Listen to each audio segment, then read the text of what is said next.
Hey, what's up everyone? Raging Golden Eagle here, having way too much fun as always. And as promised, here is part 2, hot off the heels of part 1. So if you haven't watched my previous video, go do that. It's kind of important. If I remember, I'm going to have the link in the description box below. If I forgot to put it there, one of you guys is going to comment on it and call me a moron and say I forgot to put it there, in which case I will then put it there after the fact. But hopefully by the time you've seen this, there will be a link in the description box below. But as a little bit of a refresher, the Cliff Notes version of that previous video is we have a woman who's 50 years old, never been married, and she was adamant that the reason she's still single at 50 is because men can't handle her intelligence and are intimidated by it. And the reason it's actually important you watch part 1 first is so we can see what a difference 4.5 years have had on her attitude. Because remember, previously the reason she's single, all men's fault. Now look at this headline.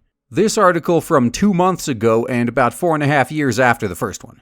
I hope to marry the man I turned down 20 years ago. Man, ain't that just the common story there? Funny enough, this is exactly what guys have been saying in the so-called manosphere since about as long as it's existed. There's a lot of women out there who, well, let's just say play the field, putting it bluntly, and in the process they reject a whole bunch of guys. But then a few years later, after their looks fade away, all of a sudden they're hitting up all the guys they rejected, like, hey, you want to get together? Usually it doesn't end up so well for them, but sometimes it does. My personal opinion though, I wasn't good enough for you then, you're not good enough for me now. But either way, let's get into this. And as I read this, keep in mind her attitude from the previous article she wrote.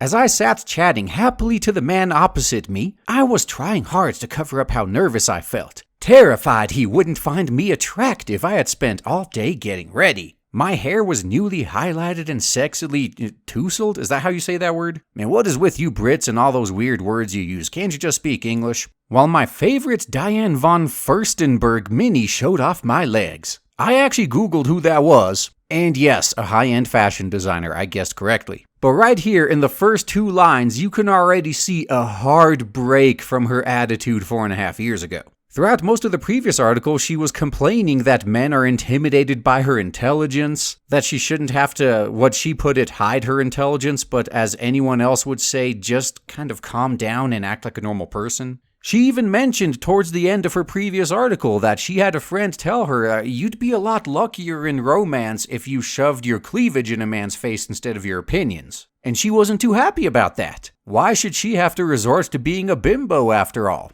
Now though, look at this complete change in tone. It's amazing what another 4.5 years of being single will do to you when you're in your 50s. Previously, she was making fun of women who are doing the things she's doing now. But now that she's a little bit more desperate, she doesn't seem to mind doing it herself. So on the one hand, I actually have to give her props for learning her lesson. On the other hand, there is such a thing as too little too late. It kinda doesn't help you anymore that you've learned not to walk into the minefield after you've already blown both your legs off. But that aside, let's continue. But I needn't have worried. The moment he saw me, his face lit up. We were soon laughing. He held my hand briefly and even put his arm around me as we left the restaurant. I smiled and rested my head on his shoulder. Hey, whoa, hold on here. Did he ask you for consent every single step of the way? If not, then by current year standards, this dude just raped you. Someone needs to report this to the authorities right away. And also get this woman some help because she's clearly suffering from Stockholm Syndrome here. But her making light of the sexual assault that just happened aside, here we learn a little bit more info. We could have been any other middle-aged, you're like 54 now, I think that's above middle-aged, couple on a successful first date. The difference was that we were not strangers. This was the man I had loved and lost 20 years ago. This, remarkably, was the man who had asked me to marry him when I was 33 and he was 32. This was the man I turned down. And now that you're at the end of your rope, he's suddenly good enough for you. But in this situation anyway, I blame the dude. In this particular case, he's actually the one that contacted her after he got divorced. So what are her thoughts on this matter? As expected, and as people like me have been saying all along, she's feeling regret.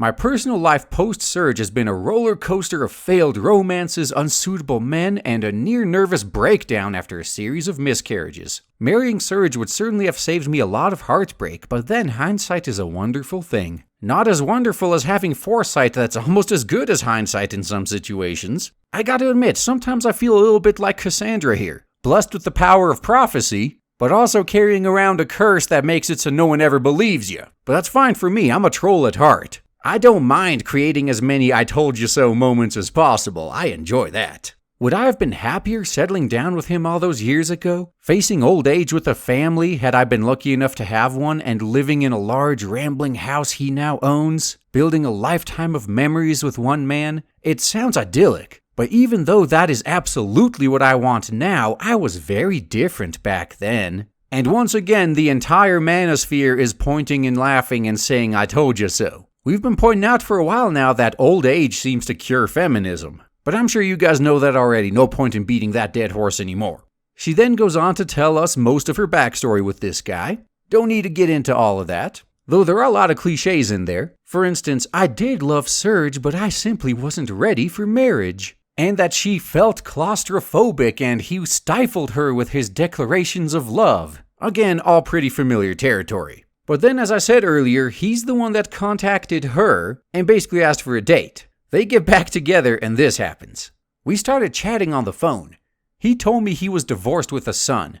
I commiserated, but inwardly I was whooping with joy. I told him I had never married or had children. You should have married me, he said, laughing. This was typical Serge throwing his little darts. I burst into tears. He was overcome with remorse and immediately we were back in our old routine. The thing is, even then I knew I still loved him.